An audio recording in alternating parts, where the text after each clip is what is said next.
Inilah sosok Dokter Dwiana Susi BR Simbolon yang menjadi korban penganiayaan oleh rekan sesama dokter.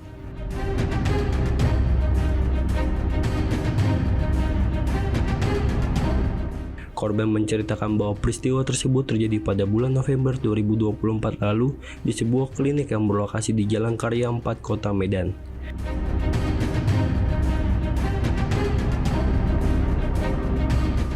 Saat itu korban tengah bekerja di klinik milik pelaku dan menerima panggilan telepon dari ibunya.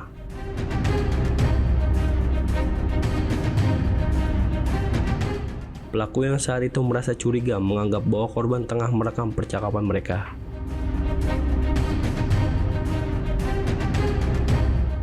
Dalam percakapan tersebut, korban disebut membahas tentang temannya yang juga menjadi korban penganiayaan oleh pelaku sekitar 2 minggu sebelumnya.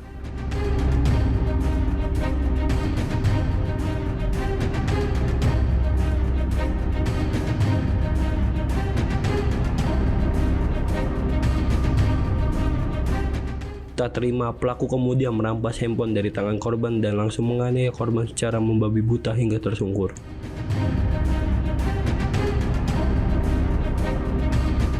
Tidak hanya itu, pelaku juga menghapus seluruh data yang ada di handphone korban.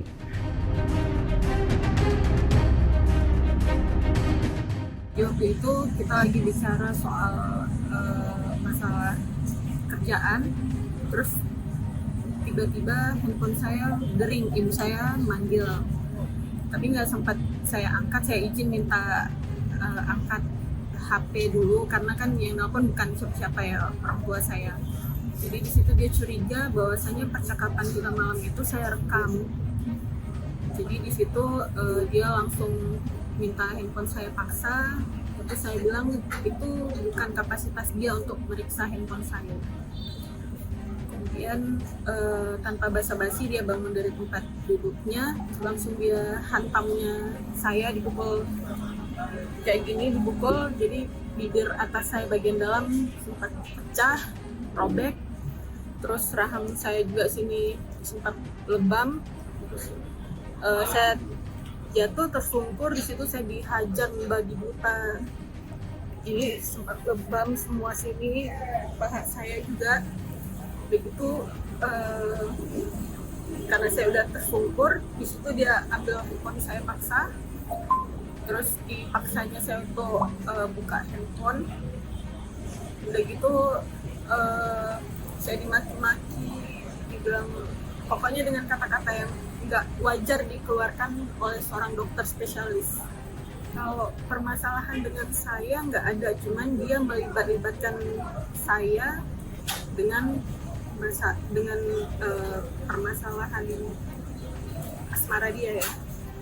Pelakunya Dr. Riyad Ihsan, spesialis kulit kelamin, yang kebetulan beliau juga kepala poliklinik Universitas Sumatera Utara.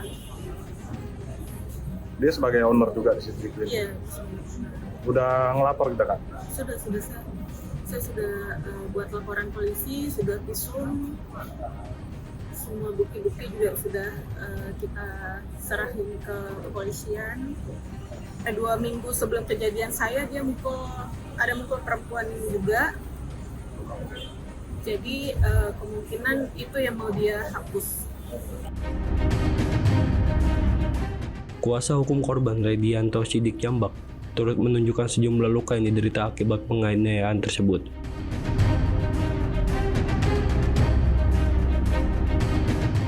Menurutnya, kasus ini kini tengah diproses di Satuan Reskrim Polrestabes Medan setelah dilaporkan secara resmi.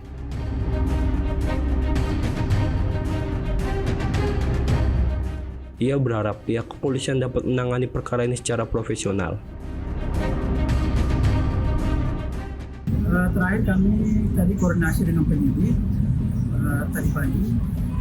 Penyidik sudah melakukan gelar dan sudah menetapkan tersangka atas dugaan curas yang dilakukan oleh oknum dokter dan stafnya secara bersama-sama.